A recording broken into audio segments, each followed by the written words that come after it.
Assalamualaikum warahmatullahi wabarakatuh. Hari ini tanggal 8 Agustus 2024, hari Kamis.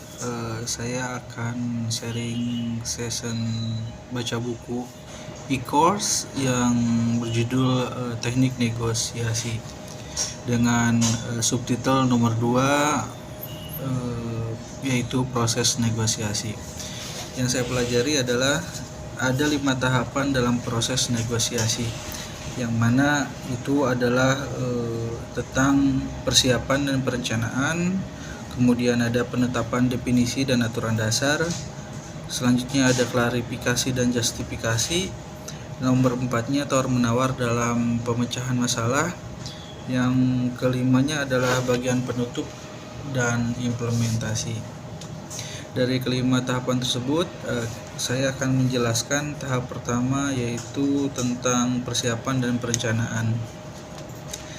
Ya, alangkah baiknya suatu kesuksesan kamu itu dalam bernegosiasi tidak akan maksimal jika kamu tergantung pada improvisasi. Kebanyakan orang memilih tahapan negosiasi itu dengan cara spontan. Mereka percaya diri terhadap potensi dirinya dalam berbicara, bernegosiasi, tapi itu akan menjadi bumerang juga, karena jika tidak ada tahapan dan perencanaan, maka tidak akan ada kejelasan untuk pencapaian target dan keberhasilan atau kesuksesan dalam proses negosiasi tersebut. Yang kedua, ditunjang juga dengan penetapan definisi dan aturan dasarnya, yang dimana biasanya aturan dasar ditetapkan untuk membatasi hal-hal yang tercakup dalam bahasan negosiasi. Misalnya, mengklarifikasi objek yang dinegosiasikan dan batasannya, menetapkan dibutuhkannya pihak ketiga atau tidak, apakah negosiasi itu bersifat rahasia atau tidak, hingga hal-hal semacam durasi, tempat, dan juga waktu kedatangan. Nah, seperti itu.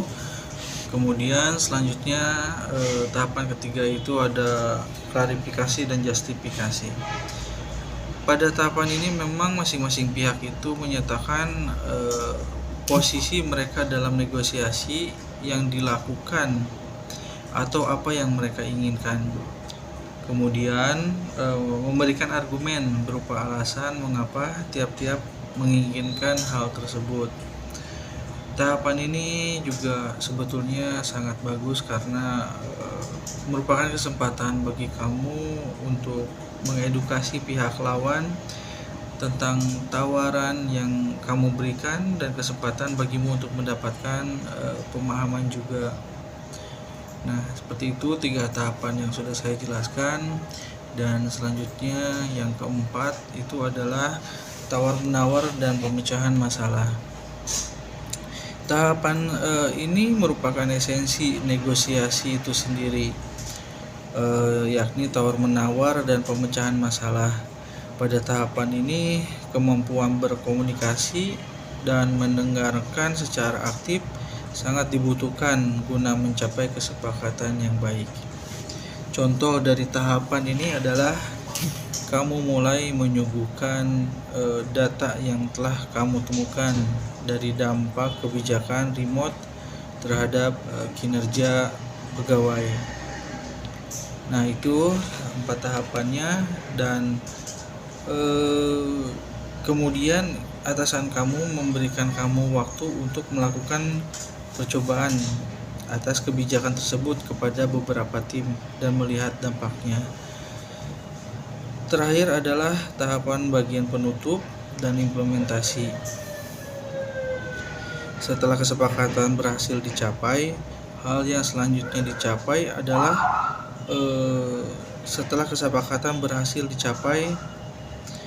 yaitu untuk formalisasi kesepakatan. Dengan simpelnya itu hanya bisa berjabat tangan, atau bisa dengan tanda tangan kontrak secara tertulis dan lainnya. Itu dia 5 tahapannya, ya sangat simpel sekali, dimana secara keseluruhan adalah bisa dikatakan dimulai dari persiapan, kemudian yang kedua juga harus membuat aturan dasar, kemudian bisa mengklarifikasi tawar-menawar masing-masing pihak dan memberikan argumen. Kemudian juga bisa melakukan tawar-menawar dan memecahkan masalah. Dan terakhir yaitu ditutup dengan penutupan dan implementasi. Cukup sekian sharing session baca buku kali ini dari subtitle nomor 2 yang berjudul proses negosiasi dari e-course dengan judul teknik negosiasi. Cukup sekian, saya tutup dengan terima kasih banyak. Assalamualaikum warahmatullahi wabarakatuh.